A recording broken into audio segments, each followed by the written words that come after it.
आज का मेरा टॉपिक है इंजेक्शन मल्टीबियोटा। इसमें जो विटामिन शामिल हैं वो हैं vitamin A, vitamin B1, vitamin B5, vitamin B6, nicotinamide, dexpanthenol, vitamin C और विटामिन ई शामिल हैं। मार्कस ईरानियों ने इसे तख्लीक किया है। मुनासिब कीमत है और हर अच्छे मेडिकल स्टोर से दस्तयाब है। इसे ना तो ज़ाती तौर पे लगाया जाता है और ना डायरेक्ट IV दिया जाता है, बल्कि इन्फ्यूजन में इसे ट्रांसफ्यूज़ किया जाता है। अब बात करते हैं इसके यूजेस या बेनिफिट की। जिस्म में कमज़ोरी को ख़त्म करने के लिए मल्टीबियोटा का इंजेक्शन लगवाया जाता है।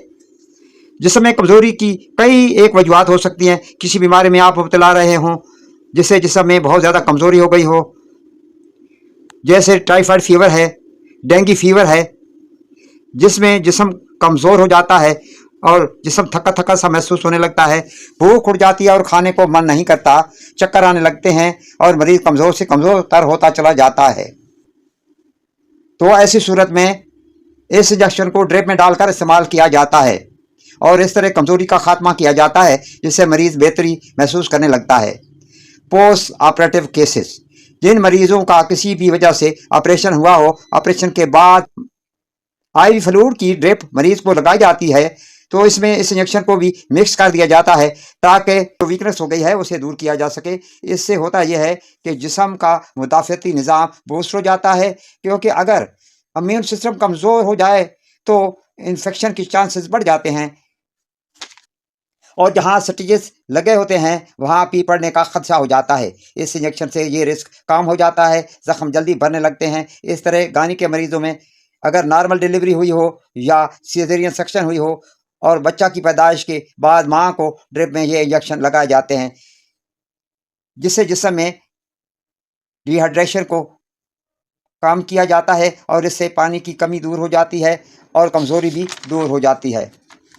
वो लोग जो कम खाते हैं, जिसमें ज़्यादातर बुजुर्ग अफराद शामिल होते हैं, उनमें कमज़ोरी बहुत ज़्यादा हो जाती है, जिससे चलने फिरने में दुश्वारी हो जाती है और जिस्म कांपने लगता है। तो ऐसे अफराद में इस इंजेक्शन को ड्रिप में डालकर दिया जाता है।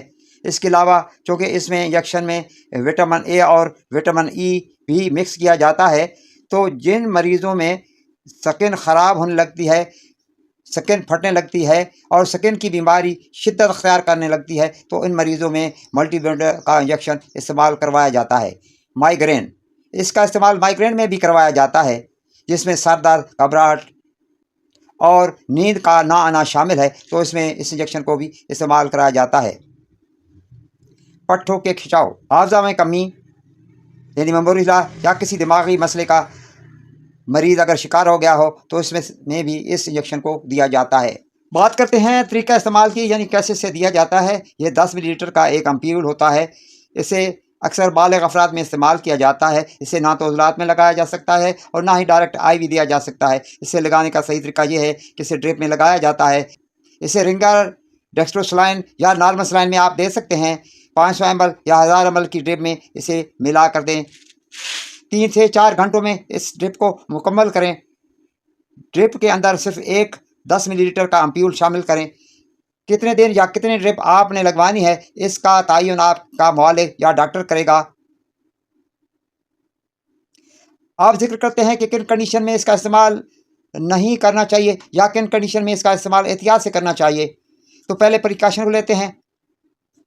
गुर्दों के मरीज़, जिगर के मरीज़, ये मरीज़ डॉक्टर के मशवरे के बगैर इसे इस्तेमाल ना करें। प्रेगनेंसी में गायनी के मशवरे से इसे इस्तेमाल करें। हमल के पहले 3 माह में इसको इस्तेमाल नहीं किया जाता।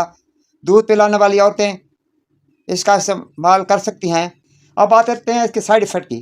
तो डायरिया यानी इसहाल हो सकता है, नेज़िया यानी मतली आ सकती है, कुछ मरीज़ों में चेहरे पर दाने निकल सकते हैं, पेशाब पीला आ सकता है। ये इस वजह से होता है कि जो वाटर सॉल्युबल विटामिन होते हैं, जितने जिस्म को ज़रूरत होती है वो तो जिस्म में कंज्यूम हो जाते हैं और फालतू विटामिन यूरिन के ज़रिए जिस्म उन्हें खारिज कर देता है। वीडियो अच्छी लगे तो मेरे चैनल को सब्सक्राइब कर दिएगा, वीडियो को लाइक कर दीजिएगा और अपने दोस्तों को इसे शेयर कर दीजिएगा। बेल आइकन को दबा दीजिएगा। आपकी समातों का बहुत बहुत शुक्रिया। पाकिस्तान जिंदाबाद। Thanks for watching my video.